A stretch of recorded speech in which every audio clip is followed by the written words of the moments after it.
Hey, everybody. Welcome back into the Retire While You Work podcast this week. I'm Miles Zuger, joined by Carson Odom and Jerry on AG on the team. How's everybody doing this week?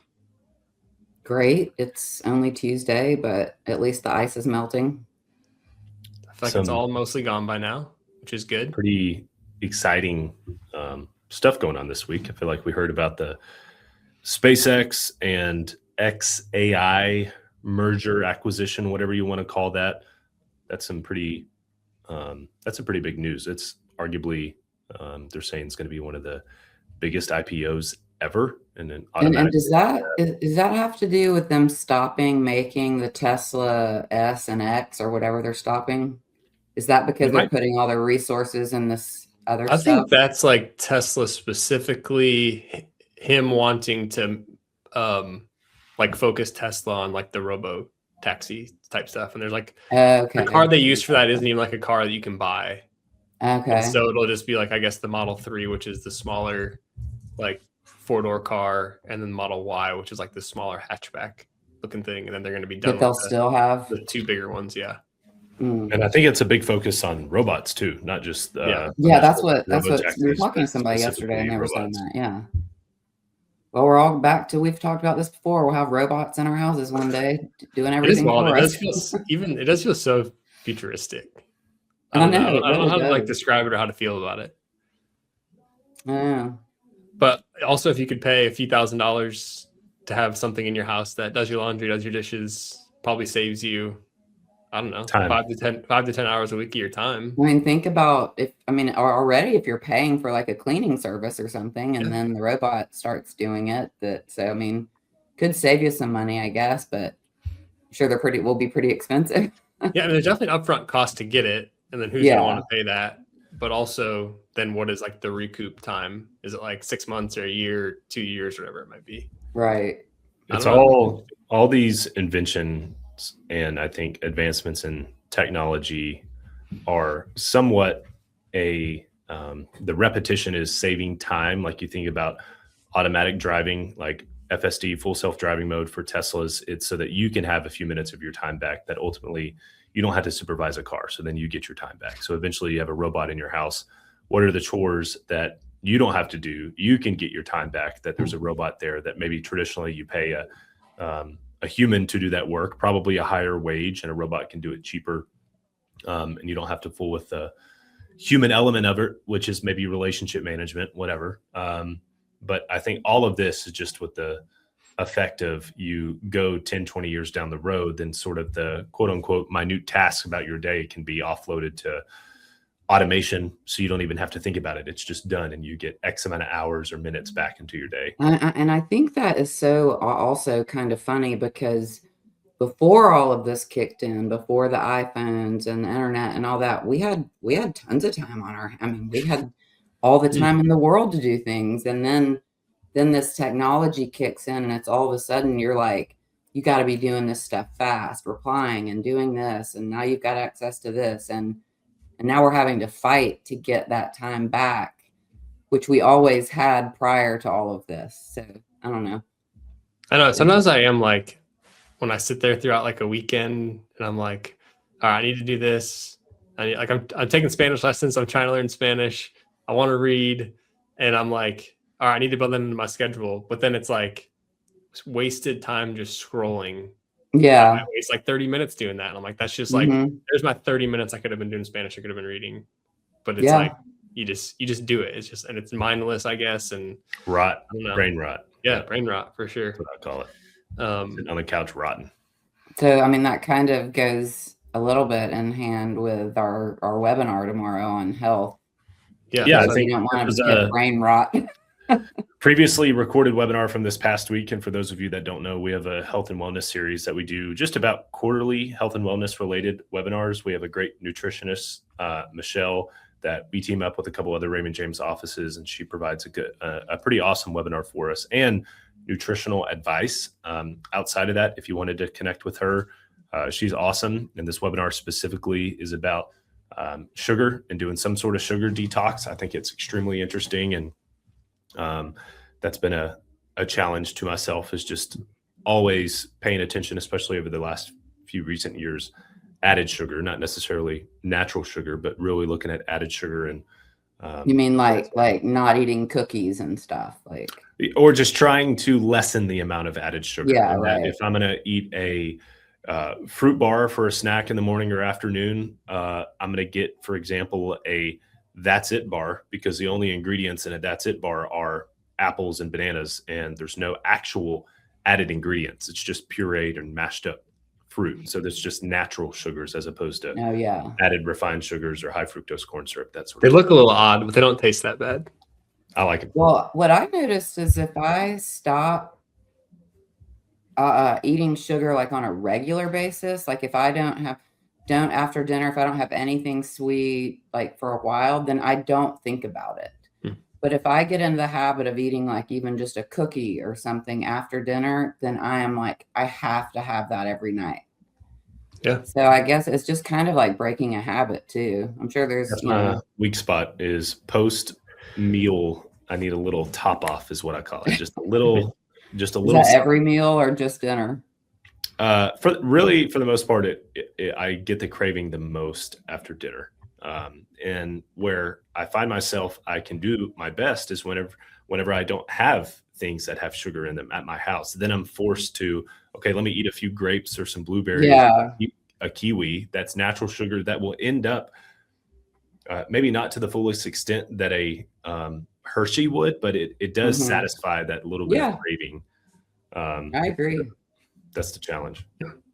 So I think, yeah. And with Michelle, our focus on the health and wealth series, this is probably something we've been doing for like, probably like a while now, like 4 or 5 years. Like, I mean, there's 3 or 4 or something like that. Maybe since like 2020ish. And so there's several episodes. And so we'll make sure that we like provide a link to that series in the description so that you can easily go and find that, because I think there's a lot of good content, a lot of good topics. Obviously this one we're talking about is very sugar dependent, but there's several on stress or easy ways to work out. And it's been great. Michelle's been a great resource for our team and for clients, and really incorporating that holistic, health piece to a financial plan. Cause I think that's something that, as we talk about the retire while you work philosophy, it's like, what good is money in a financial plan if you're just not able to enjoy it? And so being able to take trips and enjoy that and stay, mobile so that you can enjoy that time with family and friends and take the trips and be out and about as long as you possibly can. Because at the end of the day, all the memories that you can create doing all that stuff with family and friends go way further than any, inheritance or whatever it may be can go to kids. And so that's why we've really focused on that, along with a couple other Raymond James teams who you're here speaking on that also. But I think, as part of just the overall retire while you work philosophy, that's where we've tried to bring that to. Especially for women too. Like, people don't really think about that, but women do. I mean, live longer than men. They tend to. And so you got to have to stay healthier even longer. I mean, so it's like getting that stress, that piece out of your life. I mean, that does go hand in hand with, financial stress can equal health problems, and health problems can cause you to be financially strained as well. So it kind of does go hand in hand. And that's why we do like to offer this to people, as just kind of an extra, something extra that we like to put out there. I think so. I agree. All right. So your pick, Miles, Seahawks or Patriots? Let's see. I guess we're all kind of like Titans fans living here. I mean, I grew up in Northwest Illinois, so I was a Bears fan growing up, but being here a decade plus, probably more of a Titans fan at this point. So I think the Patriots, be cool to see Vrabel win, and maybe just a bit of a sly thing to Titans ownership of maybe too quickly getting. Yeah, I get probably that. Going to potentially win Coach of the Year also. So I would love to see Patriots. him succeed. I would love that. But I mean, my downfall is like, gosh, the Patriots have won so many times, But I do love Drake May. I think he's a great quarterback. So yeah, but I think I would like to see Vrabel win it too. That's where I'm at. So Patriots. I think the Seahawks are the favorites, right? I think so, just barely though. I think that's right. This is not a gambling podcast, so we're not going to. Right. I'm settling Pats and Vrabel and Drake May as who I'm rooting for. So see if they can get it done. Avery, my daughter, her husband Ryan is he's from the Boston. Well, he's from New Hampshire, but it's like an hour from Boston.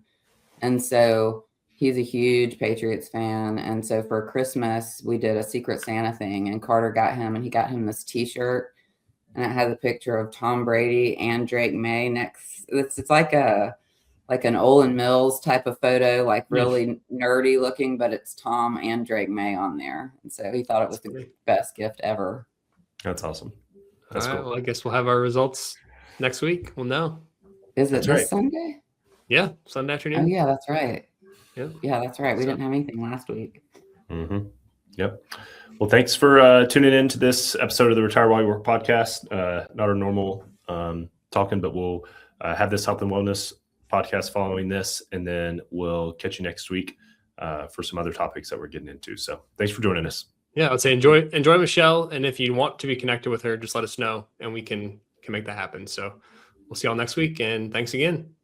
Thanks. All right, as you stroll in today from your winter weather somewhere around the United States, maybe there's snow in your forecast, maybe there's snow on the ground for you, but it's probably cold, judging by the temperatures across the U.S., which makes it a perfect time to start a zero sugar challenge, right? We're all happy. It's great. Still a great time to start it as well. But we have Michelle Norris back as well, a wonderful, wonderful expert for us. She's going to give us some tips on this today. But first of all, I want to welcome you all here. I have Carson from Adam's Wealth Partners. I have Thomas as well from Freeze Financial Group. So I want to make sure I send it to you guys. How about yourself? What's going on, Carson?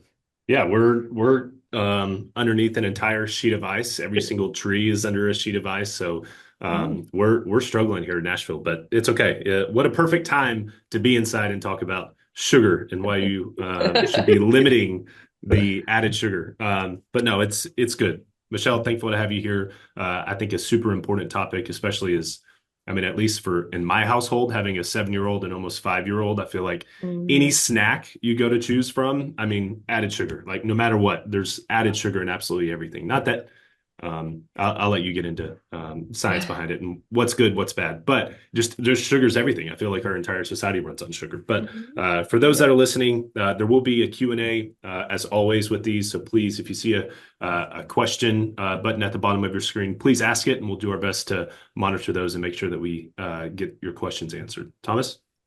Perfect. Yeah. Thinking about you guys down there, Carson. We're the northernmost office here on this call, so it's been pretty consistently below 0 degrees for the last 2 weeks, but we haven't had the ice. So yeah, it looks bad down there, but excited for this, excited for today's topic. My dad was actually a dentist, so a common kind of tagline in our family was sip all day, get decay. But unbeknownst to me, sugar actually affects us in other ways besides just our oral health. So excited for Michelle to take us through this and to learn more about that. So take it away, Michelle. Thomas, does your dad know anything about Weston A. Price? I don't know. I'll have to ask him though. Okay, he was a dentist a long time ago that traveled the world he had this idea. He was kind of like the first person that figured out that what you eat obviously impacts your teeth, but then he hypothesized, is what you're eating also, like, even though that you're showing up in your teeth in the form of cavities, is it impacting the rest of your body as well? And it's he has the Weston A. Price diet. He's got a whole website of all of his findings. He's got a fantastic book, but he was a dentist that went around the world looking at these different diets and how it impacted your oral health, which was kind of the gateway to the rest of your health. Anyways, I digress. All right, let's jump into it. You guys, thank you so much for being here with me today. We're under a little bit of ice as well. It's been a fun couple of days having my little kids out in the snow. My husband had a go-kart, and he put a tube that you would tube on the water behind the go-kart and pulled my 4- and 2-year-old around. That was pretty fun. I should have put a video of that in here. We should have all started with a laugh. Wait, Michelle, before you go on, isn't there another Norris? Since there is, we're almost there, Chris. I got a whole slide. Don't worry. Oh, that's sweet. I want to make sure. Don't forget, please. Don't forget, Stevie, baby Stevie is here. Exactly. Okay, so we're going to talk all about sugar. We heard that. But here's a little life update from me. Stevie Marie was born on December 18th. She came flying into the world And she is a cool third kid. She got the memo that she's the third baby. She's pretty chill. So there she is. She was 9 pounds, 1 ounce. She was my biggest baby. And then Remy turned 2 in November, and Oakley turned 4 a couple weeks ago. He is a proud big brother, as is Remy girl. So there's Miss Stevie with her big siblings. We are settling into life as a family of 5, which seems insane. Yeah, so technically I'm still out on maternity leave, but I love you guys so much. I'm here. I'm fighting a little bit of a cold, so I'm going to pray that I get through this without a coughing fit. But if I do have one, please bear with me. I'm a little bit sleep deprived and just still figuring life out, right? Anyways. Thank you. Yeah, sure. Okay, so we got a pop quiz for you guys. I want you to think about the answers to these in your head. And then we're going to get into it as they all relate to sugar a little bit. So what percent of Americans are overweight or obese? Okay, so 2 categories there, differentiated by a BMI number. So if you add those all together, the overweight category and the obese category, what percent of Americans are overweight or obese? Ready? 73.6%, 31% of those being overweight, 42% being obese. We, for the first time in history, have more obese individuals than we have overweight individuals. And then if you're a healthy weight, you are in the minority. Yikes. There are 600,000 food items in the average American grocery store. What percent have added sugar? That's what we're going to be talking about today. Carson alluded to this. It's literally in what feels like everything, but what percent is it? Really? 80%.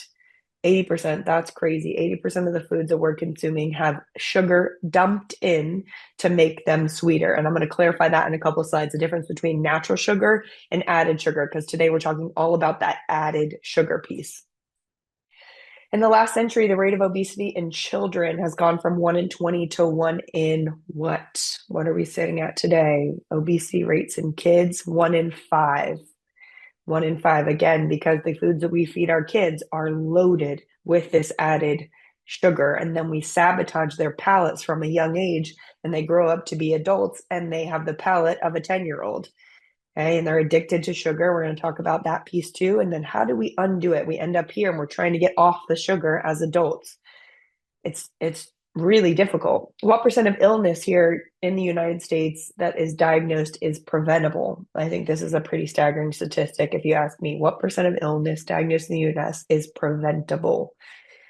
When we go to the doctor, what percent of the time do we need to, could we have made different choices to not end up there? That's a weird way to frame it, but it's true. 80% of illness is preventable. That's not something that you learn in school. It's not something you learn when you go to the doctor's office. It needs to be on every billboard, if you ask me. Lastly, how many teaspoons of sugar does the average American consume daily? We talk about this in the Power of the Fork presentation, which I gave a few years ago. So if you've been with us for a long time, maybe you remember this. I'll give you a hint that the World Health Organization recommends no more than 25 grams, which is the equivalent of 6 teaspoons. So how many teaspoons do we think we are consuming? Are we right on par? Are we getting those 6 teaspoons? That would be a negative. We are way over 22.2 teaspoons, which is the equivalent of 90 grams of sugar on average. Okay. Too much added sugar. All right, let's define added sugar, because that's what we're going to be talking about for the rest of this presentation. It is sugar or syrup. So it doesn't have to be table sugar, like when we think about, white sugar in the jar. It's sugar or syrup that is added to foods or drinks during the process of preparation or preparation. Okay. And there are 50 to 60 different names for sugar. So if you're looking at the ingredient list and you're looking for that word sugar, you might not find it, but that doesn't mean that there's not added sugar in there. It could be high fructose corn syrup. That's sugar. It's in the form of syrup. Could be corn syrup. Could be maltodextrin. Could be dextrose. And there are lots of different names for sugar. They sneak them in. These food companies, they don't want you to know how much sugar that they're actually dumping in to make that product more addictive, to make it light up those pleasure centers in your brain. Okay. The difference in natural sugar versus added sugar. Natural sugar is just naturally occurring in whole foods. There's no processing. They're not taking an apple and taking a syringe and injecting it with high fructose corn syrup. There's just natural sugar found in that apple and berries, all kinds of fruits, vegetables, and dairy products have natural sugar in them. The reason they don't taste that sweet to us, though, is because we're comparing it to these other foods that have this added sugar dumped in. So our palate gets all confused. Our palate craves this extra, extra sweet stuff, and we don't appreciate the natural sweetness in these whole foods because our palate's been hijacked. So how do we reclaim control? How do we reclaim the ability to appreciate the sweetness in fruits, vegetables, and dairy products, natural dairy products that don't have sugar dumped in? And that's what we're going to talk about today. Before we get to that, before we get to how do we detox the sugar from our body, I want you to know what is going on when we're over consuming sugar, because I think knowledge is very powerful. And when you know the why do we need to limit our sugar intake? And you can get kind of scared into eating less sugar. I think that's it makes the choices easier than if we don't talk about the why or you don't have the knowledge. As Thomas talked about, he knew it was related to cavities, but if you think, oh, I'll go to the dentist and that'll fix that, okay, maybe you're not that scared of consuming too much sugar. But if you know these other things, then maybe you're more likely to, that can encourage you to make better choices, right? So what's the dark side of sugar? Let's dive into that. I'm gonna give you a few things of what sugar is doing to our body. Weight gain and obesity. This is kind of a no-brainer. I think everyone is aware of when we overconsume sugar, that is basically taking the sugar from our blood and storing it as fat. And a lot of times it's in our midsection. It's that spare tire that we all dread so much. When we overconsume sugar, we are likely to store fat in our midsection. And that's really dangerous because that's where all your organs are. It's called visceral fat, and it's coating your organs, your vital organs, in fat, and then they're not able to function properly. Okay, so if we're someone that really carries our fat in our middle, we need to do our best to start to pull the sugar out of our diet and then hopefully reduce that fat that's around that's coating our organs. Okay. Sugary foods, they're high in calories. They don't fill us up, so we tend to overeat them.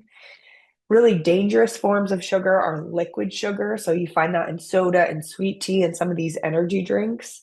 The brain doesn't register that liquid sugar in the same way as solid food.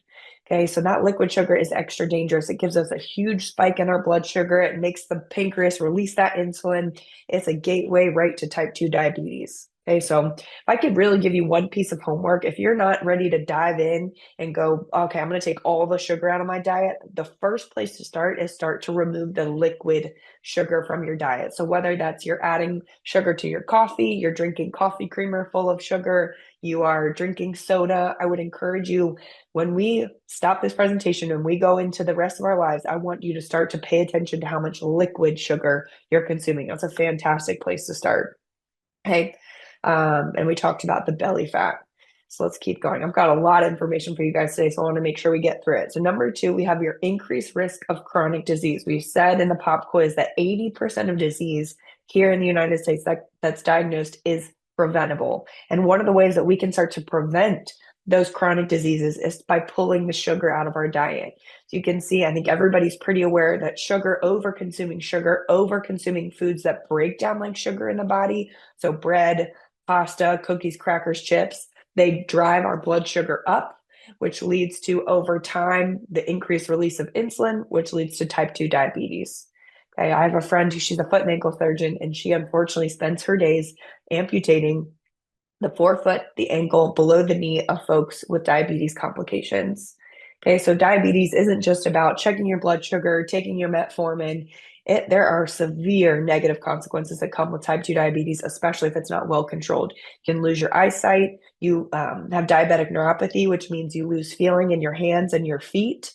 And then you get a little cut in your foot, you don't know it, then it gets infected, and then that's where the amputations start. It's really scary. So diabetes isn't just, okay, I'm gonna prick my finger, take some meds, it's gonna be totally fine. There are really scary things that can come along with type 2 diabetes. I have some pictures that she sent me. I don't know who the people are, just of feet that have become so infected that she's had to amputate them. And I was gonna put them in this presentation, but I thought maybe that's a little too much. We'll save that for another time. Heart disease. So we think of heart disease, we think, oh, if I eat too much fat, I'm going to get high cholesterol, which is going to lead to heart disease. But what we're learning, the more we learn about heart disease and the more we learn about sugar, we realize that our LDL and our triglycerides are driven up predominantly from consuming too much sugar. So we demonize fat. We said if we eat fat, it's going to drive up your LDL, it's going to drive up your triglycerides. But really, sugar and these processed carbs seem to be more of the culprit. So if you have heart disease in your family, if you have elevated LDL, elevated triglycerides, you absolutely need to listen up today. Third, Alzheimer's, another thing that we are learning more and more about. Alzheimer's in some circles is now being also classified as type 3 diabetes. Too much sugar is contributing to inflammation in the brain, and inflammation in the brain is being recognized as Alzheimer's. When our brain is inflamed, it can't work. We don't remember things. And so if you have Alzheimer's in your family, I absolutely would encourage you to consider something like a paleo diet, a ketogenic diet, maybe even the carnivore diet, pulling all the sugar out of your body the best you can, because you're going to set your brain up for success and a better chance of not having those Alzheimer's genes turned on. You can get your genes tested, actually. So if you have Alzheimer's in your family and you're wondering, do I have a gene? Do you have one copy of the gene, which makes you a certain percent likely to get Alzheimer's? If you have 2 copies of the gene, you're even more likely to develop Alzheimer's. So with that information, now that we know that you can make lifestyle choices to lower your risk of those genes being turned on, I would encourage you, get the genetic testing done, see how many copies of the gene you have, and then you know how hard you should start to work with your lifestyle choices, including dietary change, to help keep those genes turned off so that you don't end up with Alzheimer's. All right. Very powerful information. A lot of people, my best friend, her mom has early onset Alzheimer's. Her grandmother had Alzheimer's, and I've been trying to talk to her about getting tested, and she really just wants to bury her head in the sand. She doesn't want to know. And I understand that thinking. If we didn't have things that you could do starting now, we're in our 30s, to keep those genes more likely of being not turned on, more expressed, as they say. But we do have things. We have Chris, you have some? Yeah, Michelle, as well in this, I think Chris Helmsworth has a great show called Limitless. He He actually does. he actually was Yeah. given his parents, each parent gave him an APOE4 gene, which is this one we're Oh, talking of. So he has 2 of them. So he actually yeah. goes through his journey now and how he can. So it's just a great show. I think I don't know which service it's on, but it's a great show. Chris Yeah. Helmsworth, he's a big Australian guy. It's an outstanding show, but if you want to take a look at that, that's a great resource for somebody to look at that might have been inherited one of those genes or 2. Yeah, that is a great resource. That's fantastic. It's interesting to know that he's also a nice person to look at. All the ladies on the call, so dive into that show. You won't be disappointed for a number of reasons. Sorry. All right, dental problems. As Thomas alluded to, and his dad taught him that sugar feeds your mouth bacteria, which leads to acid production, which leads to tooth decay, gum disease, the cavities. Okay, so we need to really take care of our oral health. Your mouth is the gateway to the rest of your body, and we need to think about our oral health and taking care of that, because if we don't have good oral health, that truly is the cascade to a number of other health problems, including heart disease. Actually, if you have gum disease, you're more likely to have heart disease. Did you know that? Fun fact. Energy and mood swings. Maybe you guys have seen this graph before. I think it's super powerful. So what you're looking at is the blood glucose of 2 individuals. The red line, that's someone that just had a high carb or high sugar, low fat meal. Not a lot of protein, not a lot of fat in that meal. So that could be a bowl of cereal and a glass of orange juice. It could be a sandwich and a bag of chips. It could be a big bowl of pasta. It could be a Coke and a pack of nabs. All of those are going to break down like sugar in the body. Okay, so when they break down like sugar, your blood glucose, or the amount of sugar in your blood, goes up. Okay, you have this big spike in your blood glucose. What happens? Your body doesn't like to walk around with a blood sugar of 180. So your pancreas releases insulin. Insulin goes and gets that sugar, pulls it out of the blood, and you have this big crash. Okay, see where it says 240 minutes after starting eating?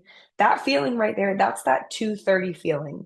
You're craving carbohydrates, you're tired, you're cranky, you reach for I don't know, a pack of nabs and another coffee with sugar in it, and you send your blood sugar back up. And many Americans, we do this roller coaster ride all day long. Okay, you have a bagel for breakfast with a sugary coffee, spike, crash. Then you have a pack of nabs and another sugary coffee, spike, crash. For lunch, you have a sandwich and a bag of chips, spike, crash. See? Okay, what the longevity experts are learning is that the more times in our life that we're doing this roller coaster ride, the shorter our lifespan. So the more stable we can keep our blood sugar, the better we feel, the better our brain functions and the longer we live. How cool is that? So we're aiming for that green line. Also, I want to go back to that red line for a second. So when you have that big crash, your insulin has pulled the sugar out of your blood. And then where does it go? It has two options. One, it can go to your muscles. So if you've worked out, if you've gone for a walk, if you've gone to the gym and you've used up the energy or the glycogen in your muscles, okay, it likes to shuttle it there. That's preferred. But for many of us Americans, we're not using our bodies enough. We're not using up that glycogen enough. So our muscles are full. And so then it doesn't have any place to go. Think about it like a storage unit. It's completely full, can't go in there. So it has to go somewhere else. And you know where that other place is? That's the spare tire. Okay, so we go get the sugar, pull it out of the blood, try and send it to the muscles. No, we haven't moved our bodies. So then it gets stored as fat. And if we're doing that 3, 4, 5, 6 times a day, you can see how the fat starts to add up. That's why that green line is imperative. That's less sugar. That's more of those complex carbohydrates. Reaching for sweet potatoes, beans, lentils, oats, quinoa, okay, those whole grains, not bread, pasta, not the sugary stuff, not the cereal. Okay, keeping that blood sugar more stable is really important for our blood sugar, for our energy, so that we're not having those slumps, not having the mood swings. When we talk about the mood swing, we are cranky, we crave the carbohydrates, we're really tired. We don't make good choices when we're feeling that way, right? Or maybe irritable with our kids, with our spouse, with our coworkers. So that green line, that's just better overall, right? Fatty liver disease, non-alcoholic fatty liver disease. So you might have heard of fatty liver disease as it relates to alcoholics. If you drink too much, okay, you consume too much alcohol, you can get alcohol-induced fatty liver disease. Okay, it's where there's literally too much fat buildup around the liver. But now what we're seeing is we're seeing more of non-alcohol-induced fatty liver. Okay, non-alcoholic fatty liver disease. It even has its own name, and it's where we just consume too much sugar, specifically fructose. So high fructose corn syrup, you've heard of that. When we overconsume that liquid sugar, that can tend to build up the fat around the liver, and then the liver can't function properly. That's the detox organ of our body. Right? So when that can't work, then we go into liver failure, and that's a whole other problem. So we want to absolutely take good care of our liver so that it can do all the detoxing it needs to do so that we don't end up in liver failure. All right, even if it's just for vanity purposes, we want to limit our sugar intake, right? And excess sugar intake drives up inflammation in the body. Okay, when we drive up inflammation in the body, our joints don't feel good. But on top of that, we can get acne, we can get eczema, psoriasis. It damages the collagen and the elastin in our skin, which those are two things that keep our skin looking youthful. So we can have premature wrinkles, premature sagging from overconsumption of sugar because of the inflammation that it causes. Okay, so if you struggle with any of those, if you struggle with any sort of skin issues, if you're trying to look young and bright and youthful, which is one more reason to work to pull the sugar out of our diet. All right. Okay, I get it. I've tried to kick the sugar, but I just can't. What's up with that? Why can't I get the sugar out of my diet? What's the problem? Am I the problem? Here's the deal. Sugar's a drug. If you watch the documentary, what is it called? Fed Up, they will, Mark Hyman is one of the docs in there, and he talks about how sugar is 8 times more addictive than cocaine. How crazy is that? Cocaine is a very addictive drug, but it lights up the same pathway. It's the same reward system in the brain and releases that dopamine, the same chemical that's involved in pleasure, motivation, and cravings. Okay, so repeat sugar consumption, which we're all doing on a daily basis, it just reinforces this habit. And then you go and try and get off of it, and it's literally trying to come off of a drug. You have withdrawal symptoms, you're irritable, you have headaches, you have fatigue. Sometimes you can even get flu-like symptoms trying to pull the sugar out of your diet. And then because you feel so crappy, you're like, okay, I'll just have one little thing, one bag of M&Ms, one bowl of ice cream, something like that. And then we're right back on the horse. And it's so difficult to completely pull the sugar out of our diet. Okay. So I want to give you 2 paths to trying to pull back the sugar and get unaddicted to this incredibly addictive drug. Okay, that's what we're going to talk about today. And then we're going to encourage you guys to join Chris, who's pledged over the next 28 days to remove all sugar from his diet. We can all do it together, and we can all commiserate in our misery, right? And then feel really, really good there at the end. Okay. I'm in. He's in. I'm in. All right. So do we need rehab? Do we all need to go to rehab together? That's the question I get sometimes. If sugar is a drug, do I need to go to rehab? And the answer is no. You need a reset. Remember how I talked about there's natural sugar in fruits and vegetables? We just don't appreciate them. We don't even think about those foods as sweet because we have foods that are so much sweeter. So we need to reset our baseline. We need to learn to appreciate the sugar that's found in those fruits and vegetables, and then that can satisfy our sugar craving, right? So the one way that we can do this is we can rip the Band-Aid off. And this is what we're going to encourage you guys to join us and do. This is essentially something like the Whole30. This is what the Whole30 does. It pulls out all added sugar for 30 days. I'm all in. It feels a little bit abrupt at first. You go through all those withdrawal symptoms, but the other side is incredible. You feel focused. You feel energized. You don't have those crashes. You're sleeping better.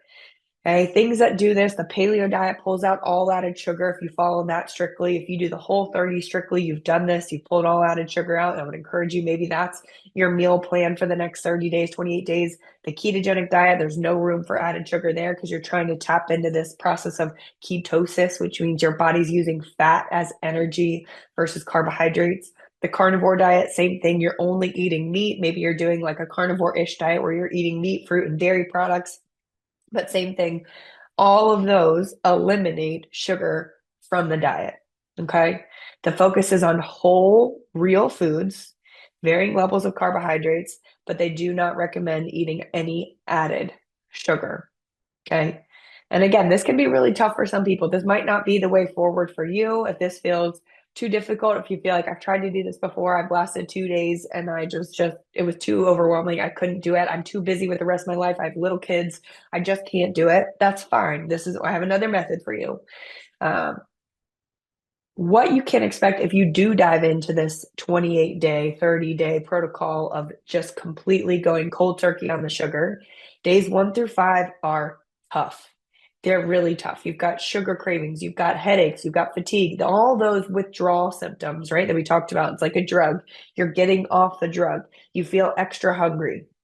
Okay, that can be a really long 5 days. And Chris showed me a funny graph before we started this, and I'm sure he'll share it again with you guys after this, but it's very accurate of a bit kind of how you feel through this process. Days 6 through 14, this is really the turning point. The cravings start to fade. You become more energized. You have better sleep. And then your taste buds start to reset. That's the most powerful because then we become not a slave to our food. We feel more in control of our food choices. We don't get done with a meal and then go running to the pantry to get that little sweet treat that we crave every time we finish a meal. We feel more in control. We feel like we don't have to do that. Okay. And I don't know about you guys, but I call it like food freedom. I didn't really experience this until I was in college. I had that back injury. I was trying to heal my back. And so I was pulling the inflammatory foods out. Sugar is a very inflammatory food. So that was one of the things that had to go. And I stopped focusing on, I was a diver forever. And so you're in a bathing suit that's pretty revealing. And so your weight is something that's always on your mind. You're constantly thinking about your body composition. And it's kind of a vain thing. Also, I spun it in the sense that it was for my sport, but really it's pretty vain. And once I stopped thinking about that and I started thinking about, okay, I'm doing this for my health. I have this awful back injury. I'm trying to heal it. I've got to get the inflammation out of my body. And I was just focusing on that. And then all of a sudden I became free from the pull of the carbohydrates, the pull of the sugar. And I didn't even realize it. And I stepped into this place of food freedom. I could walk into the break room. I was working in a physical therapy practice at the time. I could walk into the break room and see the donuts and not have any desire to grab one. Who wants that? Everybody wants that. You want the freedom to decide whether or not you're going to take a bite of something versus feeling like it controls you. I can't not have one. Okay. And that is a wonderful place to be. So you start to experience that in this turning point, and then days 15 through 30, it's the payoff phase. Fewer cravings, improved mood, you can focus, your brain just feels like you're super sharp. You can find your words really easily. reduce bloating so you feel thinner in your waistline, more consistent energy because you're in that green line much more often. And then a lot of times you start to see the fat loss. And you start to see the scale come down. You start to feel like your rings fit a little better. Your belt maybe goes one more notch. Okay. That's if you go all in. You kind of cold turkey the sugar. It's tough. It takes some planning. You have to go through a tough 5 days, but in the end, it is absolutely worth it. A few important reminders if you're going to dive in with us this way. It's not punishment, it's information. You're learning about your body. You're learning to retrain those taste buds. You're learning that there is natural sweetness found in whole, real food. We absolutely, when we're doing this, if you want to have a chance at feeling better, to reduce those cravings, we need to make sure we're eating enough protein and enough healthy fat. Remember that for most of us, we need between 0.5 and 0.8 grams of protein per pound of body weight. Okay, so if you're a 200-pound person, multiply that by 0.5, 100.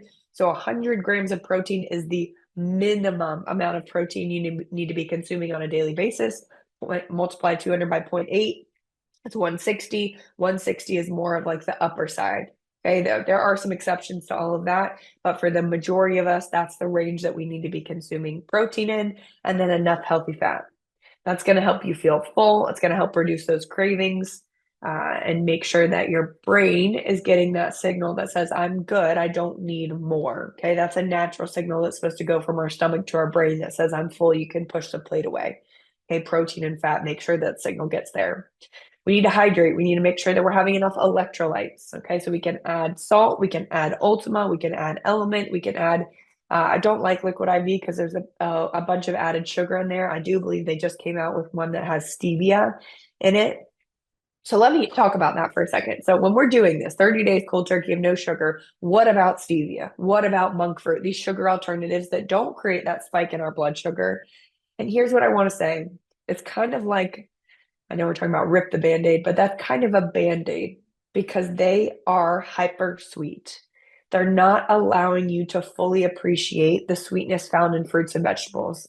It's kind of like, it's really not helping you long term because it's just a substitute for sugar. So if you really, really, really want to retrain your taste buds and take control of your food choices and not be controlled by the donuts in the break room, I would encourage you not to do stevia and not to do monk fruit during this 30 days. And honey as Okay. well. Would you also agree with honey? Honey as well. Yeah. Truly. I mean, and not saying that those are bad. Hear me when I say that. They aren't harmful to your health. Honey, there's an upper limit, of course, that we should consume. But for the purposes of this reset, we're not allowing our body to fully reset by using those as a crutch. Okay. And then progress over perfection. If you fall off the wagon one day and you're really struggling and you reach for a Hershey Kiss, don't let that be a slippery slope and you just give up. Okay. Just get back on. Just go right back to it. You're going to be okay. All right. What does a sample day of eating look like? If you're going to do something like that for breakfast, you can have eggs, avocado, some sauteed veggies. This is what I had for breakfast this morning. Scrambled eggs with sweet potato. I had some chicken sausage in there. I had avocado and yeah, that was it. Lunch, grilled chicken salad with olive oil. Snack, apple and almond butter. Got mine right here. Dinner, salmon, roasted sweet potatoes, broccoli, and then we can have some berries as a treat. I know that sounds so silly right now. Berries probably don't feel like a treat, but over time, you're going to, again, start to appreciate how sweet they are once you're not exposed to the extremely sweet stuff. Okay. All right. What's the other method? Maybe that one feels overwhelming. Again, maybe you've tried it. It hasn't worked for you. How can we do this in a more sustainable way that maybe isn't just all in and all consuming? This is more for busy parents, maybe people who hate extremes, and then the folks who have tried before and they got burnt out. Okay. So slow and steady. Slow and steady. That's another fantastic way to do it. And we just take it week by week. Okay. And we introduce different new habits each week. Here we go. What's step one? Again, I gave you your homework earlier in this presentation. So whether you're going to rip the Band-Aid with us or you want to go slow and steady, the first place we want to start is with our drinks. That liquid sugar, it's slowly killing us. All right, it's our road to diabetes, it's our road to Alzheimer's, it's our road to heart disease. Start to replace your sweet tea, your sugary energy drinks, your soda with sparkling water. Maybe you're going to do something like stevia or poppy. There are pictures that are supposed to be on this slide. I don't know where they went. Poppy or Olipop. Those are those soda alternatives. They're sweetened with stevia though. Okay. So everything I just said about ripping the Band-Aid and we're not doing stevia or monk fruit or honey. If we're going to go slow and steady, absolutely Zevia, Poppy, Olipop are certainly better than soda or diet soda. Okay. They're going to not necessarily help us retrain our taste buds in the way that we're trying to, though. So know that. If you're a sweet coffee person, if you dump in your International Delight, try and make the swap to Nut Pods or Super Creamer. It's another brand of coffee creamer. And then if you're a juice drinker, maybe we're eating real fruit instead of drinking juice. When you're drinking juice, orange juice, apple juice, grape juice, that's essentially just liquid sugar. Okay, it's the same thing as drinking a Coke. It spikes that blood sugar just the same. Okay, that's step one. Maybe we do that for a week. We're going to replace those sugary beverages. Step two, we're going to start to think about increasing our protein or just ensuring that we're getting enough. We're focusing on healthy fats and we're getting enough fiber. I can give a whole presentation on fiber. Most of us undereat fiber. What is fiber? It's found in all plants. Okay, and it helps us digest our food. It helps us feel full. It feeds the good bacteria in our gut. Okay, our microbiome is really important. We need a diverse microbiome. So when we have enough protein, we have enough healthy fat, we have enough fiber, we have a stable blood sugar, and then that leads to fewer cravings. Remember that graph I showed you when we have that crash? That's when the cravings come in. So if we have enough fat and healthy protein and fiber, we're avoiding that dip. Okay, so then we, again, can feel more in control of our food choices versus them controlling us. Maybe week 3, we go into upgrading our snacks. Instead of reaching for pretzels and Triscuits as a snack, we're doing more protein, more healthy fat. We're reaching for an IQ bar, a chopped beef jerky stick. We're swapping our Ritz crackers or our Triscuits for Simple Mills crackers. Natural peanut butter, so swapping our Jifs for something like Crazy Richards or the Costco peanut butter that's just peanuts and salt. We're getting raw nuts as a snack, so that's protein and healthy fat. Keeping our blood sugar more stable is the goal through every step here, okay? The last step being we're going to start to read the nutrition facts label. You guys, this is supposed to see those pretty pictures that are supposed to be on here. Let's jump back into it. Here we go. See, these were my pictures that were there. Here's the Poppy brand of soda if you guys haven't seen that before. Oh yeah. And then these are the IQ bars. If you're unfamiliar with those, that's one of the protein bars. Protein bars can be like a Snickers, or they can be a fantastic source of snack to bridge the gap between lunch and dinner or breakfast and lunch. So you have to be really careful. You can't just say that all protein bars are great. A lot of them are actually packed full of sugar. The IQ bar is sweetened with stevia and there's no added sugar in it. That's why I like to recommend that one. All right, and then step 4, as we dive deeper into our slow and steady way of pulling the sugar out, we're going to start to pay attention to the nutrition facts label. Back in 2020, we got a new nutrition facts label. See right here where it says includes 10 grams of added sugar. Food companies now have to tell you how much sugar they're dumping in per serving to make that product sweeter. Okay, so if you look right here, this is Sweet Baby Ray's barbecue sauce. Look at that. Per serving, which is 2 tablespoons, there are 16 grams of added sugar. 16 grams per serving.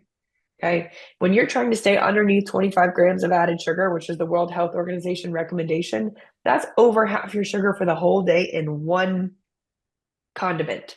And look at the ingredients. High fructose corn syrup, that's the first ingredient. Remember, that's the liquid sugar. That's the worst kind we can consume. So we need to know that. We need to start reading the nutrition facts label and the ingredient list of the foods that we're consuming so that we're more aware and we can make these more informed choices of, do I want to spend my 25 grams of added sugar on Sweet Baby Ray's? Do I want to spend it on this high fructose corn syrup? Okay, because it is sneaky. Look at this Yoplait yogurt, 13 grams of sugar in this tiny container of yogurt. Again, that's half your sugar for the whole day in one container of yogurt. So we just want to start to be aware of that. And when we start to read the labels, that information again is powerful and it helps us make better choices. If you're overwhelmed by the idea of trying to pull all the sugar out of your diet from the get-go, maybe we do this. Maybe we go slow and steady. We take 4 weeks And we're all going to do this 28-day challenge where we try and take all the sugar out for 28 days. But for you guys that maybe feel like, okay, I'm going to do 2 days and fail, I know myself, let's do this. Each week, 4 weeks, that's 28 days. Each week, we're adding a step. Okay. And you guys are going to get a copy of this presentation. You're going to get a copy of these slides. I'm happy to make a little handout for you if you're going to go the slow and steady route, and I can give you the week by week protocol of what to do, but your body will absolutely thank you. What does a sample day of eating, if we're going to go slow and steady, look like? I mean, we're having Greek yogurt. That's the plain Jane full fat Greek yogurt. So no added sugar. We're going to add berries to that for some sweetness and some seeds for some additional healthy fat and fiber. Lunch, maybe we have a turkey wrap with veggies. I would encourage you to make that wrap the Siete almond flour wrap, okay, versus a whiter wheat wrap, so that we keep that blood sugar more stable. For snack, we're having that protein bar, like an IQ bar, like an Aloha bar, or some cottage cheese. Dinners, we're having tacos on corn tortillas and avocado, okay? Avocado is full of fiber. We talked about the importance of fiber. Avocado is a fantastic source of fiber. And then dessert, maybe we're having a tiny piece of dark chocolate. Maybe it's that 70% cacao dark chocolate covered almond, or maybe some fruit for dessert. Okay, so a little bit different there, a little bit more leniency, but still you can see the day is nearly 100% whole, real foods. Okay, that's the trick here. We're reaching for the majority of our diet coming from these whole, real foods: fruits, vegetables, nuts, seeds, eggs, meat, beans, oats, lentils. That's pretty much it. Okay. How do you know which method is right for you? So if you want to join us for 28 days sugar-free, that's if you love structure, you want fast results. Maybe you got a trip to Costa Rica coming up next month and you need to get in that bathing suit. You are an all or nothing kind of person, or you need a clear start and a clear finish. Okay, if that is you, that's me. So if that is you too, join us for this 28-day challenge where we're going to pull all the sugar out of our diet, 28 days, reset our taste buds. If that feels completely overwhelming, you prefer some flexibility, you have a lot of social events, maybe you have a trip coming up in 2 weeks and you want to be able to enjoy yourself and have a little bit of sugar, maybe this rip the Band-Aid is not right for you and you want to go slow and steady, that's totally fine too. Okay, either way works. Again, the rip the Band-Aid, a little bit faster results, but slow and steady over time. If that's going to keep you on track for a longer period of time, then you're going to get the results you want and you're going to keep them off, and that's fantastic. If you're the person that's like, okay, I can do 30 days, and then after 30 days, you're right back to where you were, then maybe you do consider the slow and steady approach. Okay, it might be more sustainable for you. I got bad news. You're going to have cravings, especially in the first week. You're going to want sugar. Okay, so here are your tips for when the sugar cravings come. Number one, make sure we're eating enough protein. All right, that could be eggs, could be hard-boiled eggs, could be those Chomps beef jerky sticks, could be a protein bar, could be any kind of meat. Make sure we're getting good quality meat. We're getting pasture-raised chicken. We're getting wild-caught fish. We're getting grass-fed beef. Pasture-raised turkey, that kind of thing. Okay? If we're getting enough protein, the cravings tend to be less. If you are feeling an intense sugar craving, drink a huge thing of water with some electrolytes in it. I love the Ultima. You can do Element. You can do, what's another one? There's a couple other good ones. There's a few brands that are coming. Thorne has a good electrolyte supplement as well. So all those could be an option for you.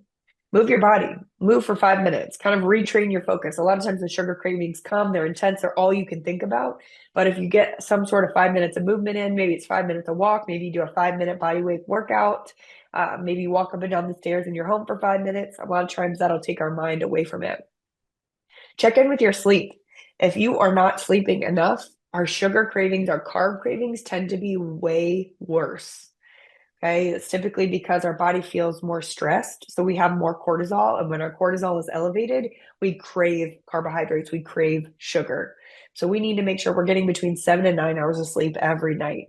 My ladies on the call, you actually need closer to that 9 hours. My gentlemen on the call, you can get closer to that 7. But anything less than that, and we really start to have some serious health impacts. Okay, my gentlemen, less than 7 hours consistently a night is congruent with lower levels of testosterone, which means your energy is lower. More difficult holding on to muscle mass, much less building muscle mass. Okay, so sleep is really important. We could do a whole presentation on sleep. Honestly, maybe we should. because sleep is, imperative. If you guys have never listened to Dr. Matthew Walker, I think Chris, you have. He's the neuroscientist that focuses on sleep. He will scare you into sleeping 9 hours a night with all of his research. And then lastly, maybe just wait 10 minutes. See if you can get through 10 minutes without doing anything, without reaching for sugar, without reaching for a snack. Just say, okay, I'm going to get through the next 10 minutes. And a lot of times our brain will refocus and we're on to the next thing. All right. So these are your tips. These are some tools in your tool belt next time you get a craving. All right. If you're going to dive in for this 28-day challenge, make sure you take a picture of this slide so you have this for that first week so we can get through it together. Simple swaps, another thing to take a picture of here. All right, so if you're going to go all in for 28 days, no sugar, there are some things on this slide that we can't have because of the stevia or the just the sugar alternative that they're using. The Crazy Richards, that's simply just peanuts. There's no salt, no nothing in it. It's just peanuts. That would get the approval. Three Wishes cereal, it is sweetened, I believe, with stevia. So that would not be approved for these first 30 days. But long term, it's a much better alternative than traditional cereal. Okay, Halo Top, that is sweetened with stevia. So that would not be in the first 30 days. But again, long term, a fantastic option for you if you're an ice cream person. My traditional bread lovers, we're switching to something like Ezekiel bread. This would be an okay option no matter which route you want to go. All right, it's found in the freezer section of most grocery stores these days, and because it doesn't have any preservatives in it. So when you bring it home, throw it in the fridge so it doesn't grow mold. Enjoy Life cookies, they do have some sugar in them. They just have way less sugar and a much simpler ingredient list. Okay, so that's a great cookie alternative for down the road. Once we get a handle on our taste buds, we retrain them. We can eat one Enjoy Life cookie and really appreciate it versus maybe right now, because we're all sugar addicts, we would have to eat a whole sleeve to feel fulfilled, right? Unreal, it's a brand of candy. They do still have sugar in them. You can see it's an M&M alternative. They call them like chocolate gems or something, but there's no dye and it's less sugar. So there's still sugar in there, but the idea is that we're not consuming as much and we're not getting the dye that we would in traditional M&Ms. Okay. So again, that's for down the road once we've retrained our taste buds and gotten a handle on our sugar cravings. Swapping your Dannon Light and Fit or your Yoplait yogurt, like I showed previously, for something like Chobani, 0 sugar added, or just a whole full fat plain Jane yogurt, and maybe put some berries in there to get some additional sweetness that we can appreciate down the road. Swapping your orange juice or any juice for, I talked about whole fruit, or we can go with the Zevia blood orange tea. Zevia is a fantastic line of soda, energy drinks, and teas, all sweetened with stevia. Okay, so stevia, monk fruit, we touched on those. They keep your blood sugar nice and stable, but they do still light up those same pleasure centers in the brain. They still give that dopamine response. So if we are really trying to get a handle on our sugar cravings and decrease that dopamine response from sugar, we don't want to be eating a lot of products with stevia or monk fruit over this process, right through this process. Okay. Michelle, quick question for you. Yeah, go ahead. Have you ever heard of those skinny dipped cups? I have, yes. Those are a common, they're kind of a staple in our household. What are your Okay. thoughts on those? Yeah, they're a much better alternative to, traditional ice cream. You're talking about the ice cream ones? They're like Reese's peanut butter cups, but Oh, they're yes, they're purple, the purple ones. yep. Yeah, I know what you're talking about. Yeah, they're a much better alternative. Are they sweetened with stevia? Great question that I don't know off the top of my head. I know they have 2 grams of sugar. Yeah, I think they have some stevia in there too. Only 2 grams of sugar. They still taste really sweet though, right? Yeah. And so those and the Unreal candy, they're still going to light up those pleasure centers in our brain, creating that dopamine response. So they're really, it's like, it's just an alternative versus really trying to unaddict yourself from the culprit, which is the sugar. So they're not bad necessarily for your health, but if we're trying to create this idea where we're more in control of our food choices, we don't feel super tempted every time we're around sugar. When we go to the movies, we need the Sour Patch Kids. When we, do you guys have those places where you go and you just like can't help yourself? If we want to be more in control and not be controlled by food, I would encourage you for during a short period, eliminating all of it so that once we reintroduce, we do feel more in control. Okay. So we are at the end of the presentation. We're going to do more questions. I would love to hear from you guys. I think we have some things in the chat. But we'd We love do. for you to join us.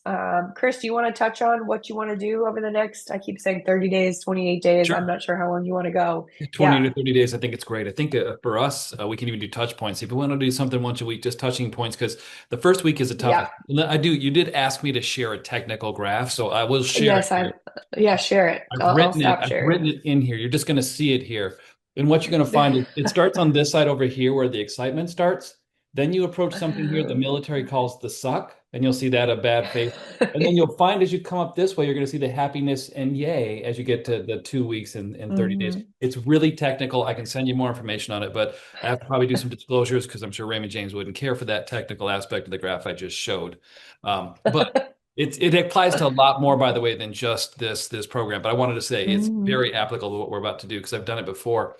Um, what I do notice, as you mentioned too, the clarity of thought. But I did have a question. You've been talking a lot about this. We're talking about this method. We're talking about cold turkey, right?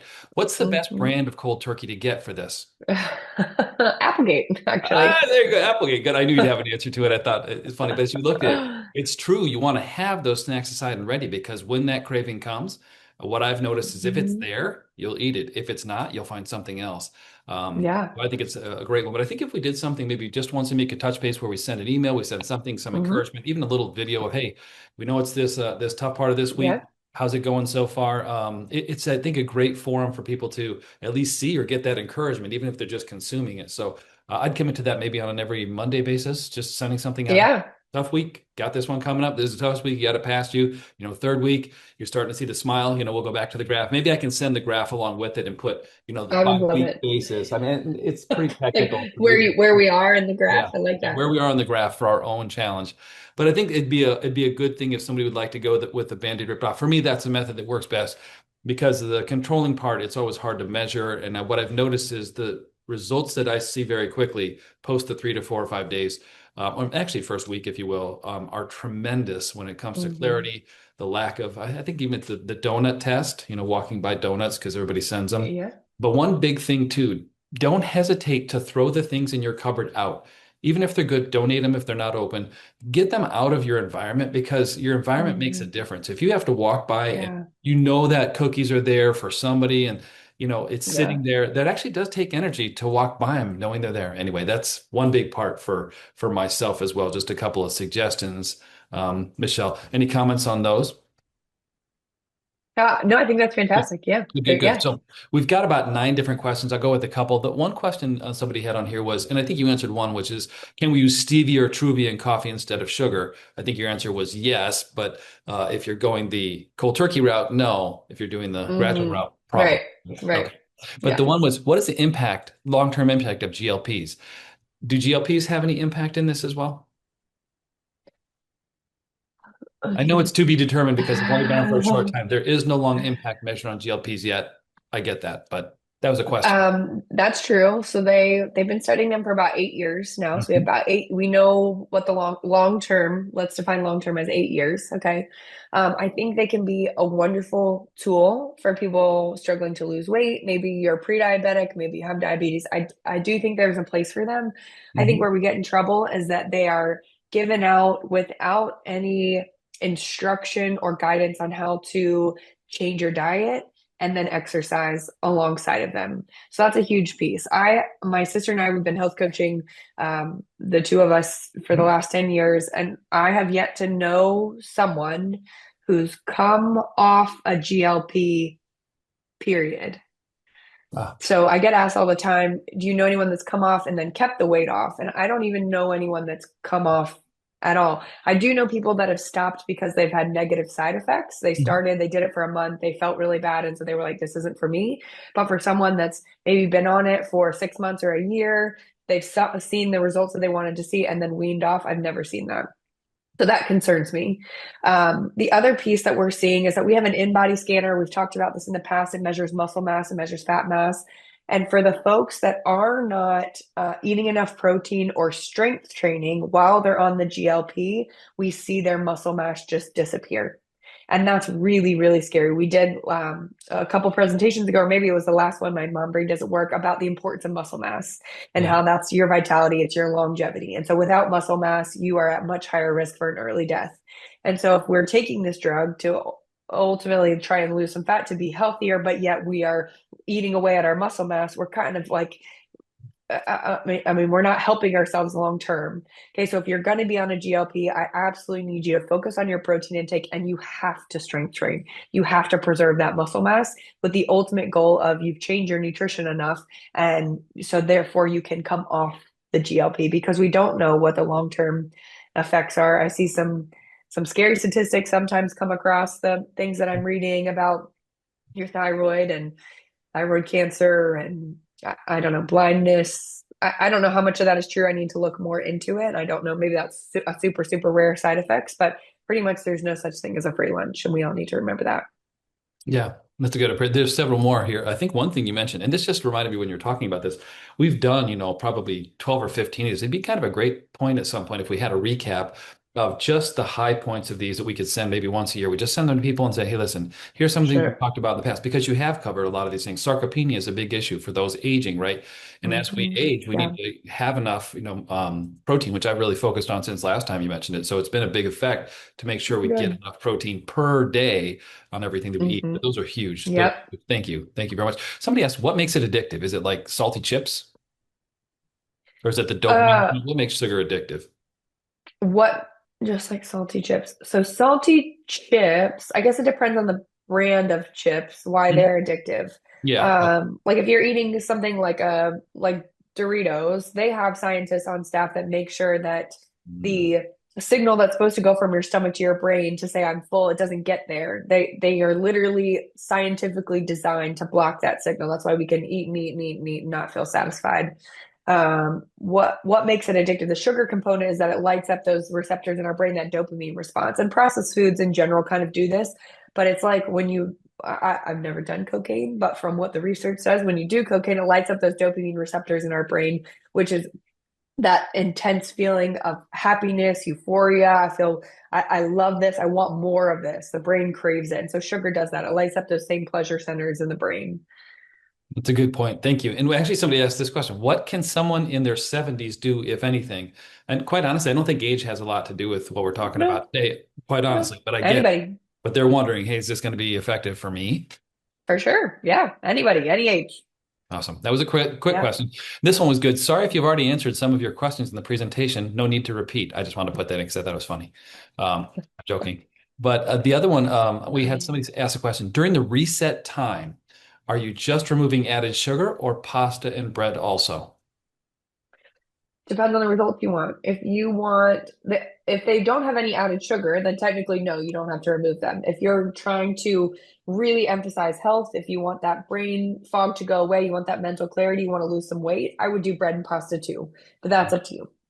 Yeah, good question. So here's a question. Why raw nuts and not dry roasted?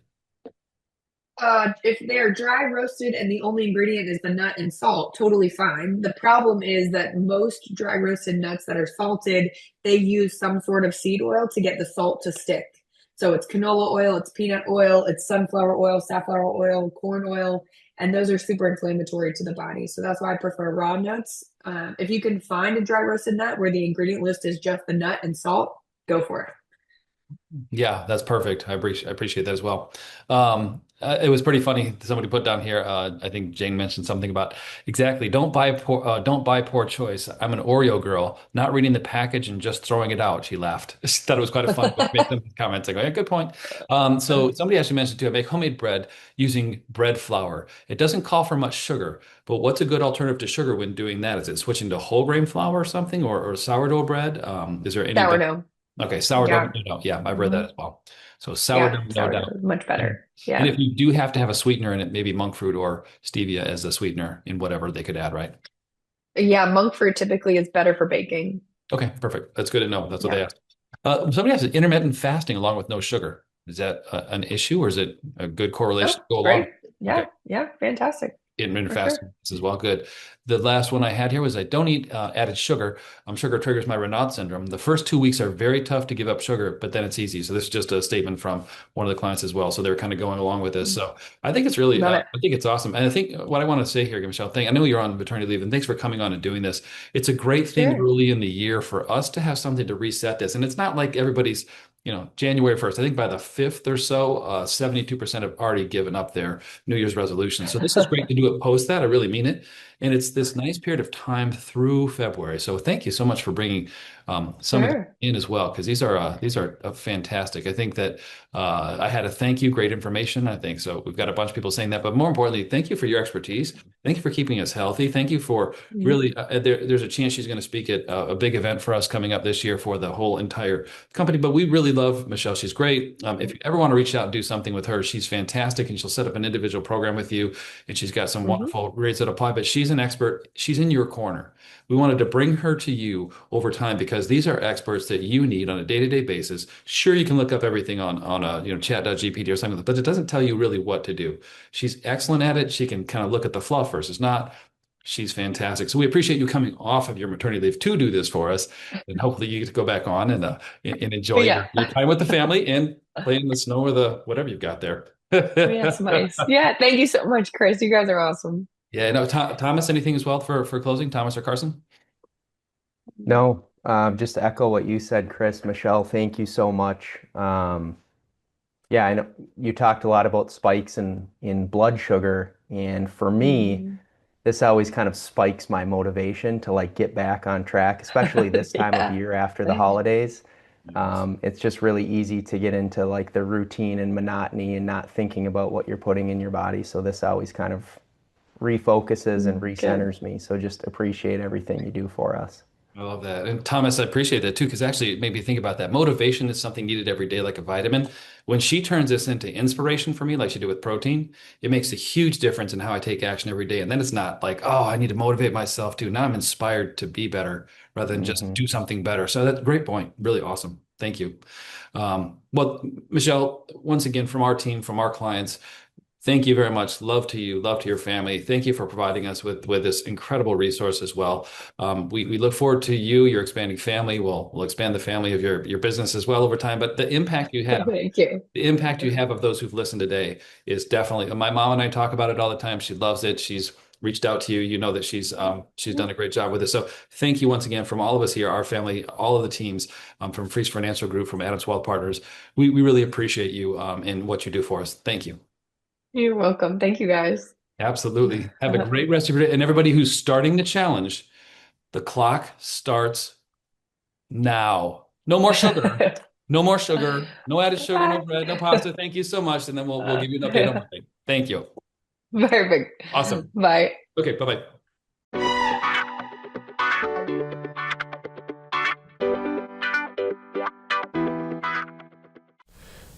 Any opinions are those of myself and not necessarily those of Raymond James. Expressions of opinion are as of this date and are subject to change without notice. The information contained in these podcasts do not purport to be a complete description of the securities market or developments referred to in this material. The information has been obtained from sources considered to be reliable, but we do not guarantee that the foregoing material is accurate or complete. Every investor situation is unique, and you should consider your investment goals, risk tolerance, and time horizon before making any investment. Prior to making an investment decision, please consult with your financial advisor about your individual situation. Any hypothetical examples are for illustration purposes only. Actual investor results will vary. Raymond James does not provide legal or tax services. Please discuss these matters with the appropriate professional.